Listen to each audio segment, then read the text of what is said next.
ఆర్టీసీపై మంత్రి మండిపల్లి రాంప్రసాద్ రెడ్డి సమీక్ష.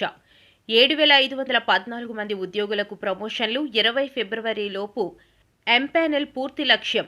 ఆర్టీసీలో వివిధ విభాగాల్లో 7,673 పోస్టుల భర్తీకి ప్రభుత్వ అనుమతిపై ప్రతిపాదన. రాష్ట్ర రవాణా, యువజన, క్రీడా శాఖల మంత్రి మండిపల్లి రాంప్రసాద్ రెడ్డి మంగళవారం సచివాలయంలోని తన ఛాంబర్లో ఏపీఎస్ఆర్టీసీలోని పలు అంశాలపై సమగ్ర సమీక్షా సమావేశం నిర్వహించారు.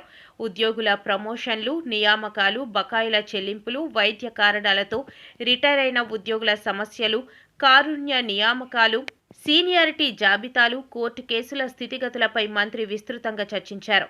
2025-26 డీపీసీ కింద అర్హులైన 7,514 మంది ఉద్యోగులకు ప్రమోషన్ల ప్రక్రియ కొనసాగుతోందని, 22/2026 లోపు ఎంపానెల్ పూర్తి చేయాలని లక్ష్యంగా పెట్టుకున్నట్లు అధికారులు మంత్రికి వివరించారు. లెవెల్స్ 3, 4, 5 అండ్ ఈఈల సీనియారిటీ జాబితాల ఆధారంగా డీపీసీలు నిర్వహించేందుకు ప్రతిపాదనలు ప్రభుత్వానికి పంపినట్లు తెలిపారు.